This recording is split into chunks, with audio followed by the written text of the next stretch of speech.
On this episode, we're talking to Sam Abbott of Savage Race again. They have an event coming up. We wanted to catch up with him. We're also talking about international racing or traveling to destination races, like a trifecta weekend in Sparta, Greece. Lastly, we talk about yesterday's team social and some information for anyone who's interested in voting on the board. Enjoy the show.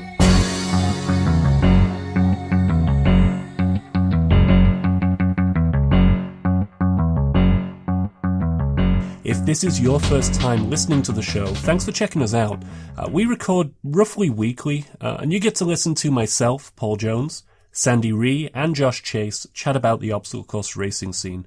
We also do interviews with race directors and business owners in the OCR space. I encourage you to go and check out all of our other episodes over on podcast.anyspartans.com. And while you're there, subscribe to us. We're on iTunes, Stitcher, Google Play, anywhere else you're going to find a podcast.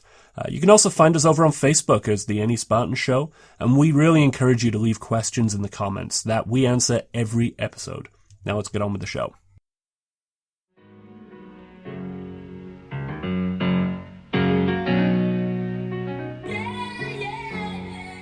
And welcome to episode 46 of the Any Spartan Show, as a siren goes off behind somebody. But welcome to episode 46. You have myself, Paul Jones. You also have Sandy Ree, Josh Chase. Hi. And on this episode, we also have a special guest. We have Sam from Savage Race back on the show. Hey, Sam. Hey there. Thanks for having me back. Thanks for your patience with the rescheduling this morning, as I had minor family disasters to work around. Hey, no problem. So we're recording this on Monday, July 3rd, and we'll try and get this out pretty quickly, but the reason we're putting this together during the day instead of our normal evening show is we have a Savage Race coming up.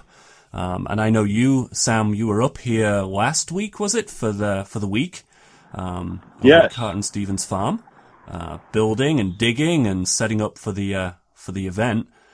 So I wanted to talk to you. You know, we wanted to kind of pick your brains about what we should expect and what's coming. And obviously for many of our listeners and many people who are going to be attending, Savage Race is a new race series. We haven't seen you up here before. So what are we in for? What should we expect? Well, first of all, I can't wait to do our first event in New England, and we're going to be at Carter and Stevens Farm in Barrie, which is a familiar venue, I know, to many of you. But I love it because I love coming to a new venue because, you know, maybe you guys have heard of us, you've seen photos and videos, that sort of thing. But I just love to see people experience Savage Race for the first time, and especially when we go to a brand new place where, you know, you have all these seasoned OCR veterans, and to roll our product out to them and then to see the smiles on their faces and hear their comments afterwards. I mean, it's so rewarding. So I can't wait for that. And we just experienced that in Charlotte where we just had a new event. And so that's one of the things I love about my job, get to introduce our brand to other people.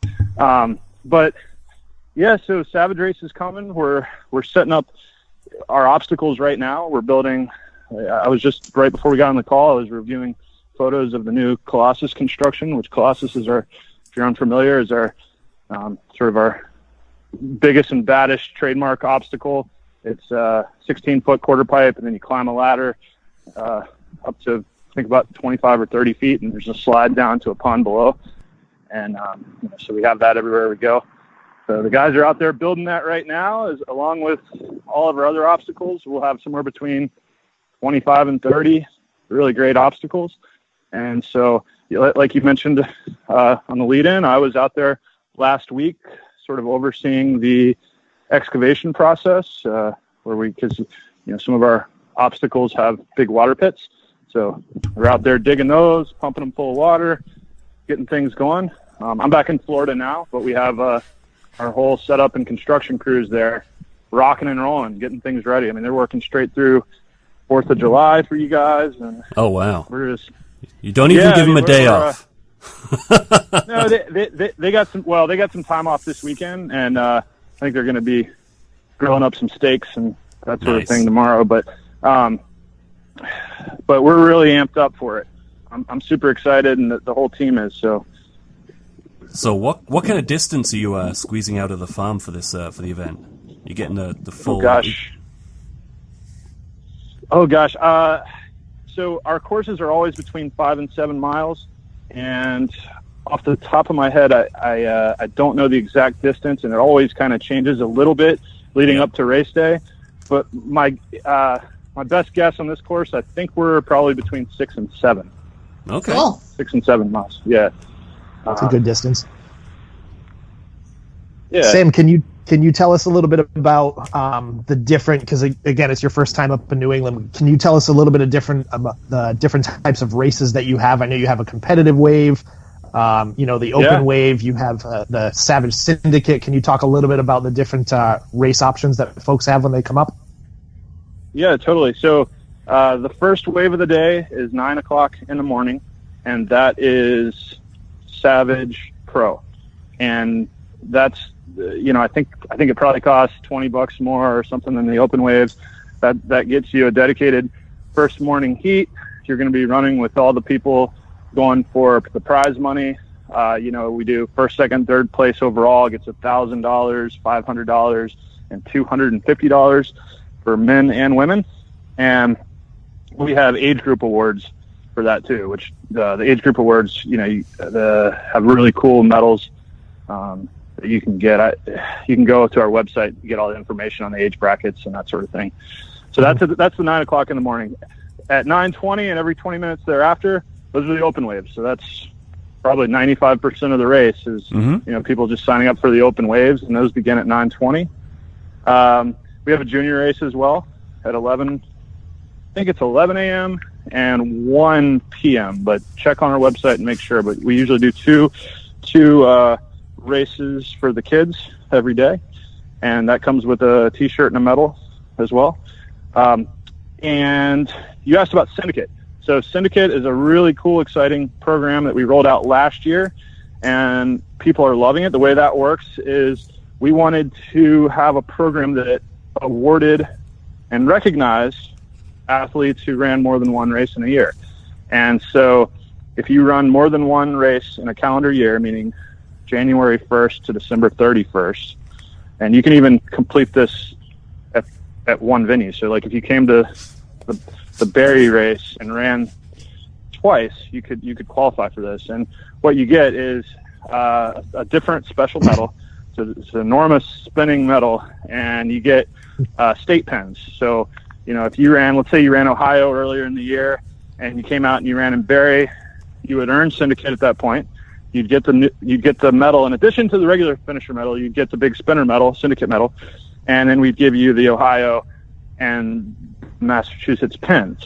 And you can earn the pens from all the different venues. So it's kind of a way to show off all the different races that you completed in the year, and it's getting a lot of traction. We're seeing a lot more people traveling to our events, a lot more people signing up twice for the same event so that they can earn it on the spot. So that's certainly an option for people coming if they think they can run it twice. But Syndicate, if you want to see pictures of that medal and the pens, that's all on our website. And I think the last time we did a podcast, that was the picture you used to share. Yeah, I was holding up I think you just announced the 2017 medals at that point. Yeah, that's they're awesome. so cool. And so I hope that even people coming out and running for their first time, I hope they'll consider earning their Syndicate on the day of the race. That's awesome. Yeah, so makes me want to now go find a second entry for for Saturday. So. Josh is our resident medal whore. Yeah, I mean, pretty much all of us are. I mean, and I think true. Obviously the races cater to it now. So I was going to say we have a lot of those, but then again, we've got a lot who are like couldn't care less about the medals. So, well, I shouldn't say a lot. We've got a few. I think if we I think there's. Go on. I was just going to say, I think there's two different types of people in obstacle racing. There's the ones that have, that they do it for the medals, and there's the ones that probably just, they don't care and they don't even know where any of the medals are after the races. But you see some of these pictures, I see some of these pictures on, getting posted on Facebook where they show their medal wall, and sometimes I wonder if they, if they had to reinforce the side of their house because, like, wow, you probably have like 3 tons of metal hanging off the side of your wall there. I think we're all busy looking at our walls right now, going, yeah, maybe.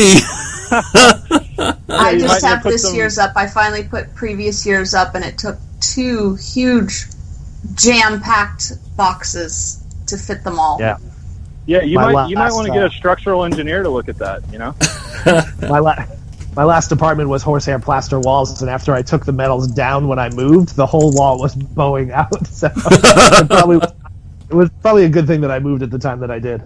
Oh no! And Sam, can you?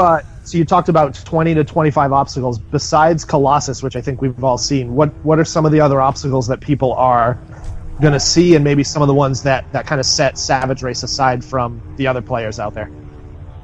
Well, there's so many. We send out surveys after every event to get an idea of what people's favorite obstacles are, and sort of some of the really top ones are, we already talked about Colossus, Sawtooth, which is Sawtooth, the monkey bars over water. They go up, and then there's a tooth that you have to go down and back up, which adds additional challenge. Davy Jones Locker is the obstacle where you basically just have to jump off of a high platform into the water. You kind of have to face your fears. No. And this is one of those, I can tell you, this is one of those where from the ground you might look at it and go, okay, that doesn't look too bad. And then you get up there and you look down and you're like, this is a lot higher than I thought it was. Once you're up there looking down. Well, 2 of the 3 of us on this podcast right now are both shaking their heads going, yeah, no. Josh, do you need me to go up and push you off? I'll need you to both carry me up and push me off, actually. So that can be arranged. I know it can. So there's all kinds of different obstacles too. I mean, you can go to our website, savagerace.com/obstacles. There's pictures of everything. Just kind of going through some of the other highlights. We have Shriveled Richard, and this is a construction dumpster filled with ice. So that's always a good time. We have a new one that we introduced this year called Hangarang, which they're logs suspended from overhead from chains, and you have to so they're kind of swinging back and forth, and you have to use them like a bridge, I guess you could say, and walk from one to the next. Oh, I like that. Yeah, that one looked cool. I watched the video for that. Yeah, let's see what else. So, going back real quick on the Pro Wave, thought I should mention this. So we have mandatory obstacle completion in the Pro Wave to win your age group or win the cash. And the way that works is we use the band system. So you have a silicone band that, if you can't complete, you have to give up your band. But so one of the biggest obstacles the obstacle that takes the most pro bands away would be a new one we introduced this year called Twirly Bird. And it doesn't look that bad, but it requires a tremendous amount of upper body strength and grip strength. And essentially it looks like a cat of nine tails or like a mop head that hangs down, and it's on a swivel. So when you grab it, the whole thing rotates, and that one's tough. So that one's called Twirly Bird. Yeah. So if you're going for the Pro Wave and trying to complete all the obstacles, or if you're in an open wave and just trying to complete all the obstacles, 100% completion, that's going to be one that you're going to want to think about and focus on your grip strength leading up to the event. Training starts now. Right. Yeah. It might be a little late if you haven't started, but story of my life. Yeah. Nice. And for those that are still kind of on the fence, Sam, how can people register and what can people expect as far as discount codes that you still have available if they are on the fence? What are they in for when they go to sign up? Good question. So if you're on the fence and you're looking for a discount for an event, we have a special going on right now for 4th of July / summer. If you just go to savagerace.com, you can get all the details and the code on there. But it's for 25.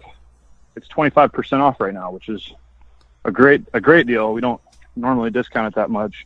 Let me see. It looks like the code for that is Fireworks 17. So if you if you go to register and you punch in fireworks 17, you'll get the 25% off your entry, and that's good until Thursday at midnight. Very cool.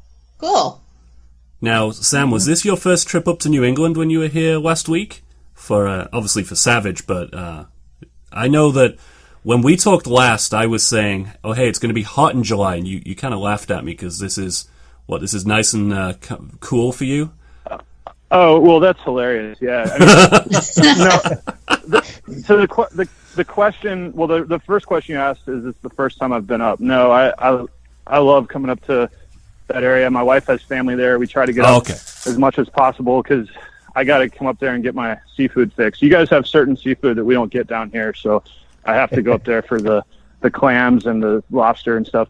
But yeah, it's funny. When we were on site, the company that we had hired to dig the holes, the guy kept saying how hot it was. Actually, he said it was wicked muggy. And he said it was wicked muggy, and the guy from my team from Florida were just dying laughing because, for one, we think it's funny when you guys say wicked, and then also it's just like so much hotter down here in Florida right now, and we were loving it. We were loving the weather. Like, it was like perfect working weather, and you guys are just talking about how hot it was. So yeah, it's funny. It's all relative. You guys complain when it's 60 degrees in December or January. I grew up outside of Houston, so I do understand the whole muggy heat and such, but it is amazing how quickly you deacclimate up here to the heat and how awful it is when you forget the daily grind of it. Yeah, so a related story about this, when I was checking out the venue, one of our concerns was how much water was going to be on site and if the ponds were going to have enough water to be able to feed our obstacles. And I was down here, it was in February, or it was either January or February. I was down here in Florida, and I was riding my bike to work every day, wearing shorts. Maybe sometimes I'd put on a hoodie or something if it got a little cold, but we scheduled a trip to come up there. Now, I knew it was going to be colder, obviously, but we scheduled a trip to come up there because I wanted to check out the ponds. And we get out to the site, and Farmer Phil, the guy that owns the property, Phil Stevens, he drove me out on a four-wheeler, and then he just stops. And we start walking, and then he stops and turns around and goes, "Okay, well, it's right over." And I didn't even realize we were standing on the ponds, which is, I mean, from someone from Florida, that's really weird, right? But that's how I just wasn't even thinking about it, and we were just out there standing on the pond where we were to pump water from. So that's hilarious. Well, we've had a very, very wet spring. A lot of rain, so I'm thinking that you're finding there's not going to be an issue. Yeah, not an issue. There's plenty of water for us. Just from a logistical standpoint, it does sometimes create some issues when there's a lot of water on the property. We're driving forklifts and things like that, which when the ground's soft, it can destroy. It can really track up the land, and you have to be really careful to protect the owner's property. So sometimes that can be more of a concern than are we going to have enough water for the race. But yeah, no, we're happy. Like the crew's on track. Everyone's in real good spirits, and we're really looking forward to this race coming up. Be prepared for a lot of complaining about the heat. Oh, gosh. Yeah. And he can laugh all day long about it. Yeah, we'll complain about anything, anytime. So that's just the way it goes. So yeah. Well, we're used to that sort of thing. I mean, it's sort of the nature of the business with, you're planning events 9 months out, and you never know exact. You can look at average weather conditions, and that's about the best you can do. But we've had some terrible weather at some of our events, and we always get through it. So I think we'll be okay with a little bit of heat if that does happen. Awesome. I know we're all really looking forward to our first Savage race, and I got my kid in for the 11 o'clock kids race too. Cool. Well, I really hope I get to meet you guys in person. We need to make sure that we meet up in person. I mean, I tend to get kind of busy on event day, but I'm sure. I'd like to make sure that I get to meet all you guys. Well, when do you come out, Sam? When are you in the area? I'll be there the Thursday before the race. Okay. And now, before we hit record, you were saying you bring your whole family up. Your family going to go and meet up with you say your wife has family out here. They're going to they're going to go off and meet up. Yeah, my wife has family over in Framingham, which isn't too far, and then that's not bad. Oh no, yeah. But but she comes up.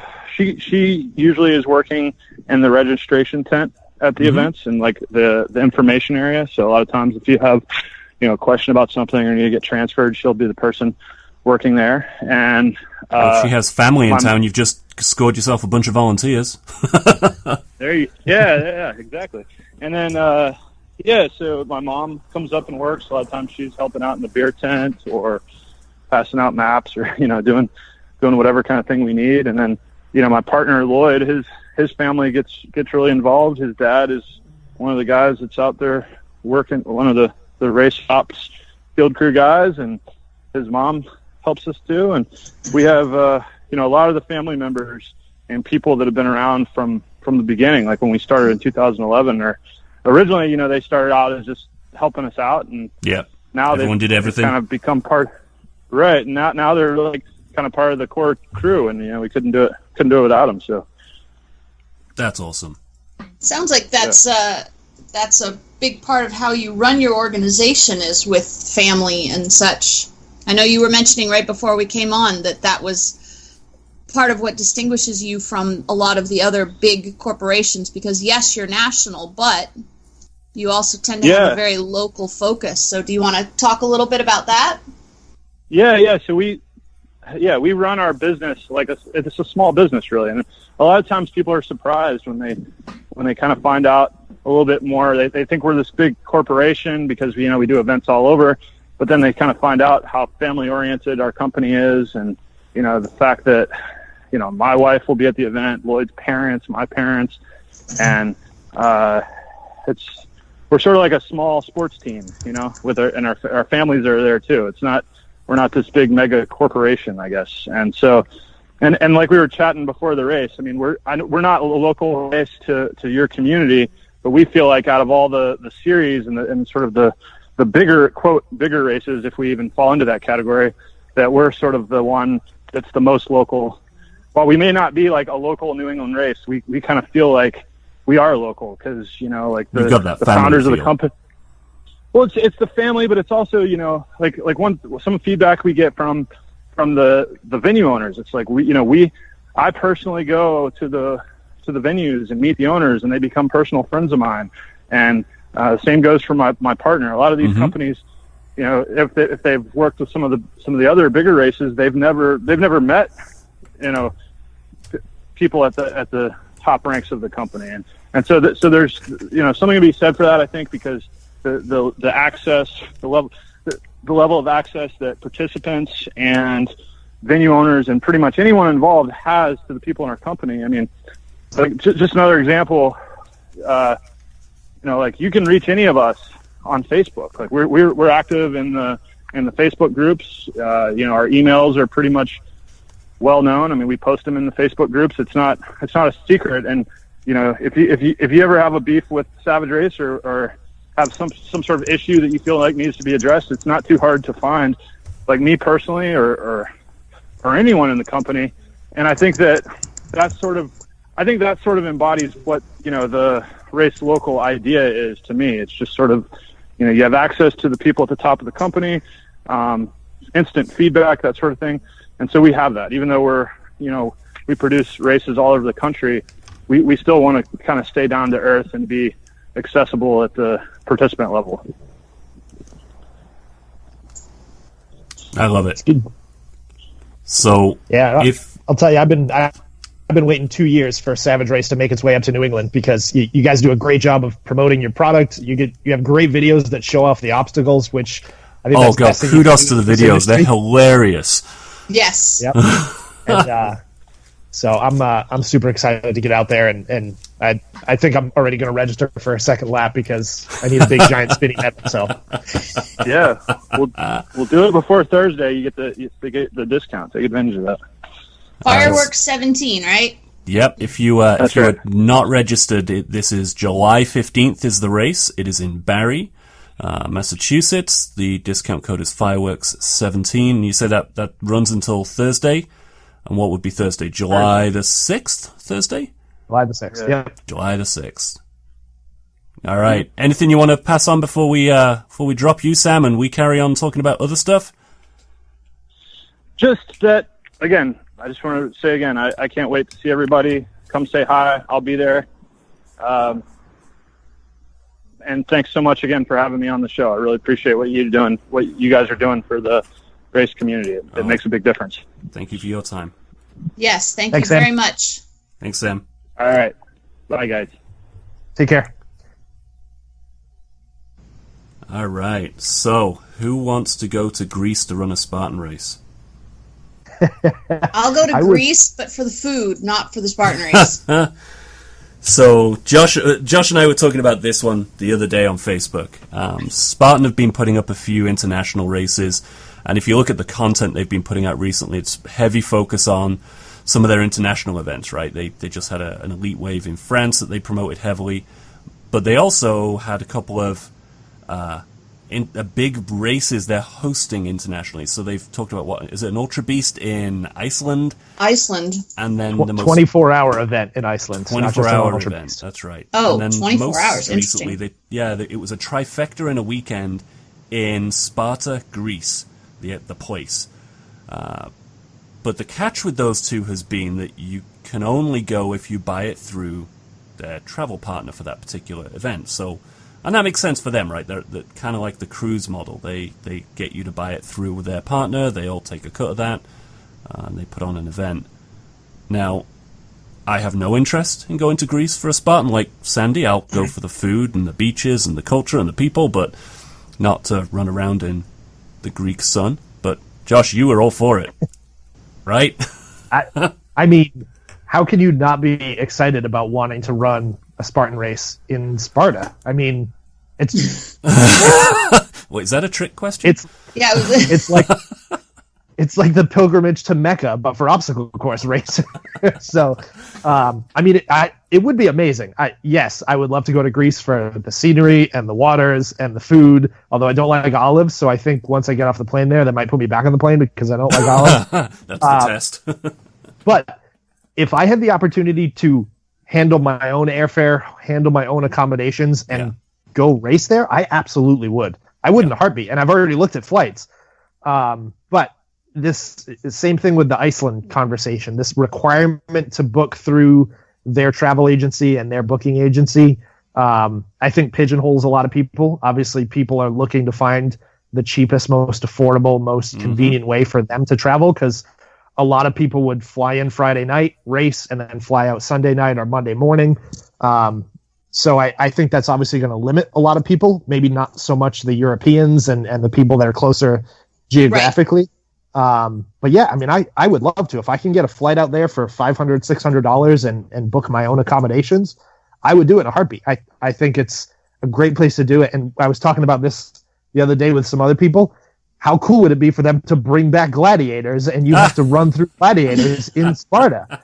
I think it would be awesome. So, I would be super psyched to do it. But it also is on a weekend where they have a few other events happening that I'm already registered for. So I don't think it's going to happen, but you never know. I would love to go out there and do some sideline reporting or something for it.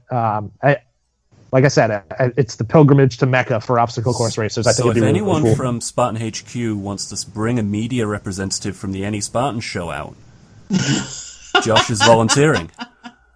Way to be super subtle about that, by the way. So this brings up a bigger topic that I've had kind of thought about a while, is destination races.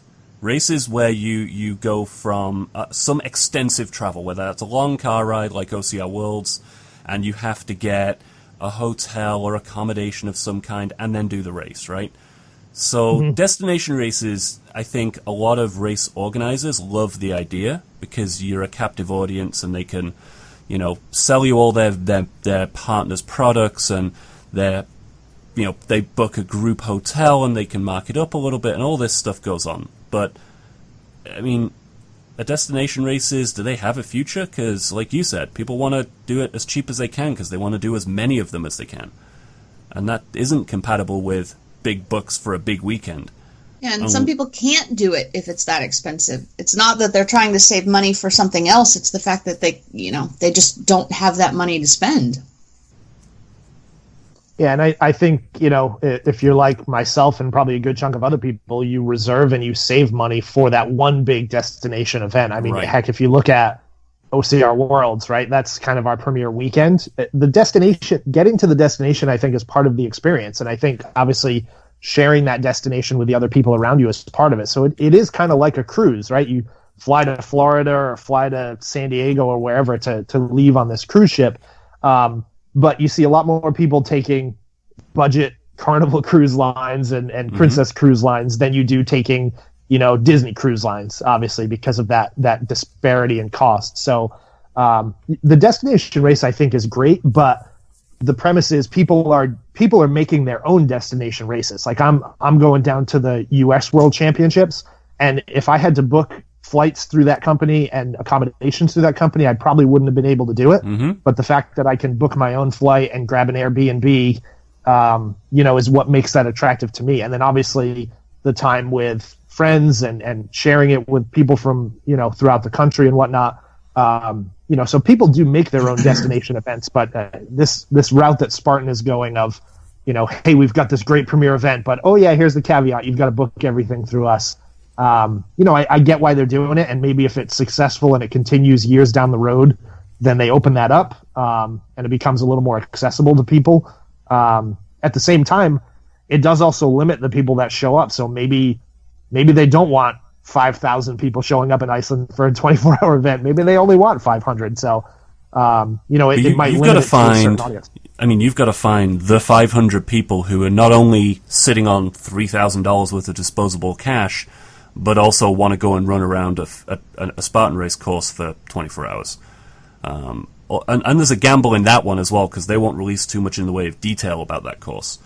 Not unless you register. Yeah, so I don't know. I'm going to go on a limb and say they probably don't have a lot of detail themselves to release. I would imagine. I mean, it's more to come. One I keep thinking about, because there's different kinds of destination, right? I mean, like we just talked to Sam on Savage. You could hop in your car, you could drive down the coast 10 hours with a bunch of buddies, get an Airbnb, do a Savage race, and come home the next morning. And I don't know that really counts as a destination, because that's just a really long road trip and a race. Then you've got OCR Worlds. They are a destination event. You plan for that for a year. You're booking accommodation for more than a single night. You're not necessarily doing it on the cheap. But they don't force you into a package. It's like you said, Josh, this model of forcing you into buying through a package through a vendor. I mean, if they said the trifecta weekend in Sparta, for example, if you're Greek, if you're local, you can just register for the race. Well, what if they just let everyone register for the race, offered packages, but also just said, if you want to camp or do an Airbnb or make it part of a vacation week, go nuts. How many more people would they be able to pull in?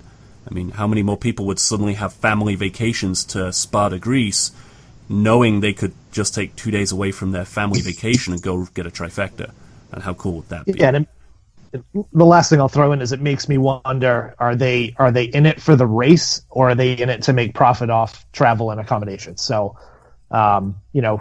where's their priority? Obviously, I want it to be a successful weekend, and again, I'd love to be there, but, where are they trying to make their dollars? In the experience itself, or in the selling of extra things? So. Yeah. That's true. And, we're talking about this here in the United States. Who's to say that the majority of their focus isn't European countries and the folks over in Europe who don't have as many race opportunities? And so to have something like that even closer to their home is much better. So they're marketing to the United States, but they may only be counting on a very small percentage of people coming from the United States. We're hoping. Like Josh said, I hope it's a success and they're able to do more of these. And the European scene is certainly hopping. They just had their European championships this past couple of weekends. It looked amazing from the videos I saw. And I'll tell you too that race they had in France over the weekend the course looked amazing. Some of the obstacles looked amazing, and from the people that I follow on like Instagram and social media, said it was one of the hardest ultra beasts they've ever done, even compared to what's out here. So, Europe is doing a great job in promoting the sport and having, a unique look at these courses, something that we tend to see the same course, quote unquote, right? It's not the exact same course year over year, but, we've been to Mountain Creek, we've been to Killington, Washington, we've been to Ohio, we've been to Canada, so we see the same venues. It's nice to see that they're doing new and exciting things overseas. I would love to go out and run toughest in the snow in like Norway, but sadly, probably not in the cards. I wonder what's changed on the Spartan side, because I mean, these races aren't new, but they haven't really talked about them on the main Spartan Facebook social media. I know the model they use is a lot of like international franchising, so they have, you know, Spartan France, Spartan UK, Spartan wherever are all their own standalone franchise. So I wonder if there's just been a lot more focus on that side of it. It's nice to see it happen, because I think the North American crowd, OCR crowd, could certainly do with seeing more variation in OCRs.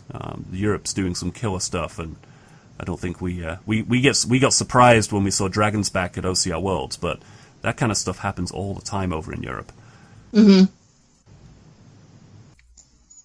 All right, so yesterday we had a team social. So first of all, a big shout out to Aaron Farb and his entire family, who hosted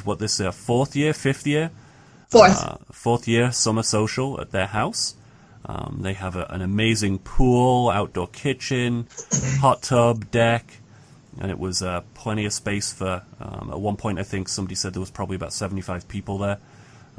So it was awesome to see everyone, to spend time in the pool with the kids. So big thank you to those guys for hosting that. Yes, a very sincere thank you. Because it's a huge undertaking to allow your house to be opened up to, 80 strangers, potentially 80 strangers. And speaking to his parents a couple of times, they said that they were always happy to have us because we're always so respectful and we don't trash the place, we don't do anything. And I said, well, if we ever did anything like that, you would never have us back. Yep. And as someone who had an 8-year-old kid there, I also appreciate that, because it needs to be accessible to them too. Yes. And I think everyone had a good time, even the kids. Yeah. Oh god, yeah, even the kids. Yeah, we didn't get home till 10:30, I think, which is way past an 8-year-old's bedtime. You beat me. We walked in the door at about 1:20. Oh. But we picked up someone who needed a ride and had to drive an hour and a half to drop her off, and then an hour back home. So we left at 10:30. We left at 10:30 and got home at about 20 after 1. And right before the social, we had our first annual members meeting. So for those listening, if you're not aware, this year we became a 501c7, which means we have to have membership. We have to have a board, have elections for that board. So we had our first annual members meeting so we could talk about the details. If you are already a member, then you can find the details in the Facebook group, and it'll probably go out via email. But for those who want to become a member, one of the pieces of this is that if you want to make a vote for next year's board, the team that make the New England Spartans run, you need to be a member by 30 days before the elections are cast. Do you have that date, Sandy? Yes, the election... The voting will open on October the 1st, which means you need to be a paid member on or before September 1st to be eligible to vote. And in order to put your name in for a nomination, which opens today, you have to be a member at the time of nomination. So those are the dates. If you're interested in what happens in 2018 on operating the show, this whole kit and caboodle, those are the dates you need to be aware of. We'll put them in the show notes as well.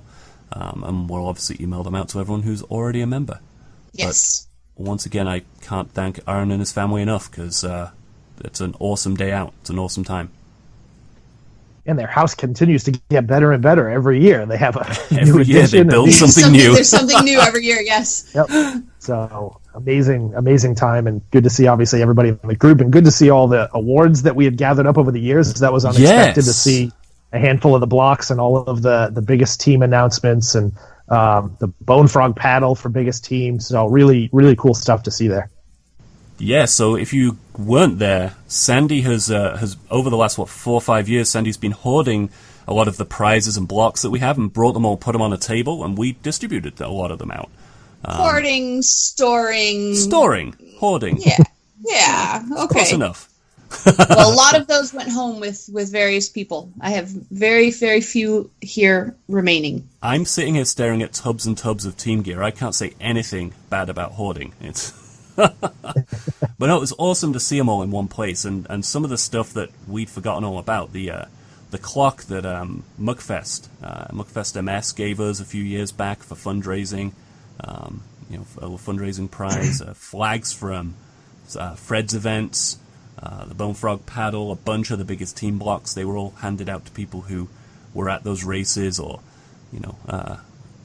and of course our original team flag. Thank you to Mr. Jeremy Federley, who years ago painstakingly painted that in his garage on an old bed sheet. And we ran it through Ruckus more than a few times. I saw that flag as I came around the corner from the house. I'm like, of all the flags they're hanging up, what is that dirty piece? Oh, okay. That's the original back from 2000. Why is there a bed sheet? Oh, wait, 12. It's got to be 2012. And there's a great I remember when photo Jeremy showed up with that the first time, ran with it, that and his Batman mask. I was going to say, there's a photo of him standing with a Batman mask on in a silhouette at the top of an obstacle, flying the NES flag. It's amazing. I think we had photos of everything, right? And we're going to finish documenting those and get them published somewhere? Yes, I took some photos of the stuff. I did not take photos of the blocks. Didn't occur to me. I think we all know what the block looks like. Just different stuff on them. Yep.